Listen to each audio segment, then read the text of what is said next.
So let's get right into it. Is artificial superintelligence, an AI that's smarter than any human, actually inevitable? It's honestly one of the biggest questions of our time. And the answer? Well, it could define the entire future of humanity. So let's dive into the arguments for and against, take a look at the predicted timelines, and explore the ultimate challenge this incredible technology presents. Okay, first things first, let's get on the same page with the lingo. Right now, we're living in the age of ANI. That's artificial narrow intelligence. This is the AI that's really good at one specific thing, like playing chess or generating text like ChatGPT. The next big step, the one everyone's racing towards, is AGI, artificial general intelligence. This would be an AI that can do any intellectual task a human can. And the final stage, the hypothetical one, that's ASI, or artificial superintelligence, an intellect that would just wildly surpass even the most brilliant human minds in literally every single field. So, the big question is, how do we get from here to there? Let's start by building the case for why so many leading researchers believe the arrival of superintelligence isn't really a matter of if, but just when. The whole argument for inevitability really boils down to one simple idea, that intelligence is just information processing. The main view in the field is that our brains, for all their amazing complexity, are basically biological computers. And if that's true, well, there's no fundamental reason that silicone can't do the exact same job and eventually do it much, much better. But, just because something is possible in theory doesn't make it inevitable in reality. So what's the actual mechanism that could rocket us from human-level AGI to something almost godlike? Well, this is where we find the engine of ascent. The main engine here is a concept called recursive self-improvement. You might have heard it called the intelligence explosion. Just imagine an AI that's as smart as the best human AI researcher. What would its first job be? It would probably be to look at its own code and make it better. Now, this new, slightly smarter version would be even better at improving itself, kicking off this rapid, runaway feedback loop that would leave human intelligence in the dust in no time. And this engine, well, it's got two incredibly powerful types of fuel that are feeding it right now. On one side, we've got the scaling laws. And the idea here is pretty simple, really. As we throw more computing power and more data at these AI models, they just get smarter.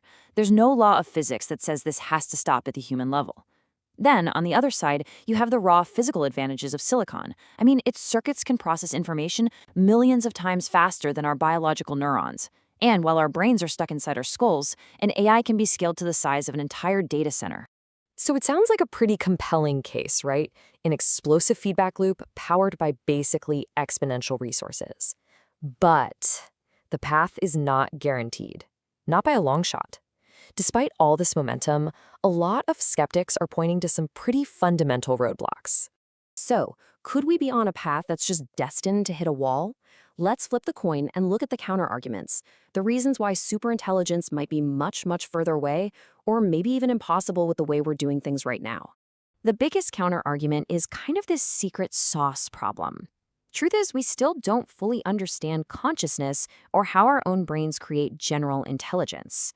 Some people argue that what AI is doing now, basically just predicting the next word in a sentence, is more of a clever trick than a real path to understanding. They think we're missing something fundamental, maybe something to do with learning through physical interaction with the world. That might be incredibly hard to replicate. And then there are some very real, very practical limits. We seem to be approaching what's being called the data wall.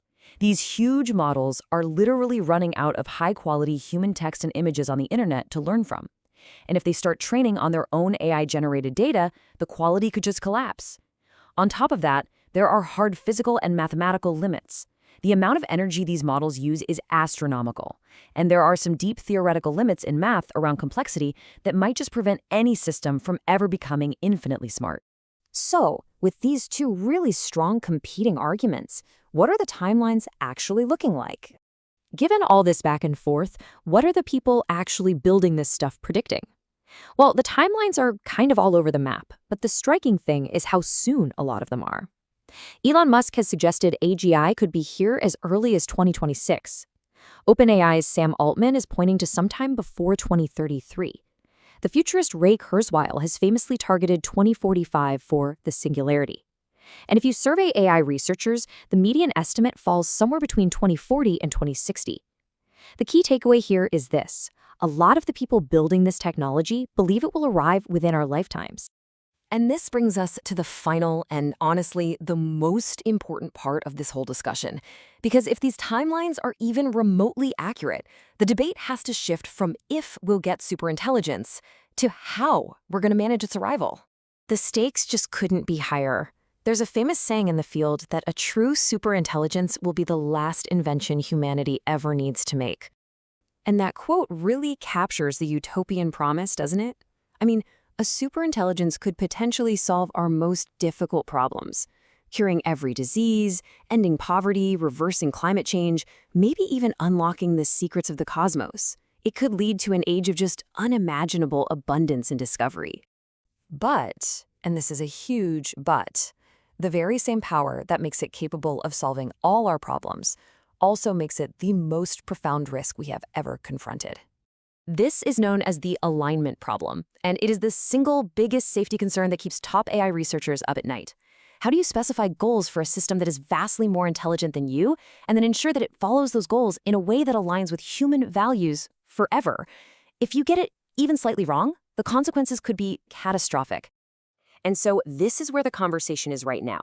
The question has fundamentally changed. The race is on, the technology is accelerating, and the focus is shifting from pure capability to control to values to foresight. The question isn't just, can we build it anymore? The real question is, how do we make sure that when we do, it's for the benefit of all humanity?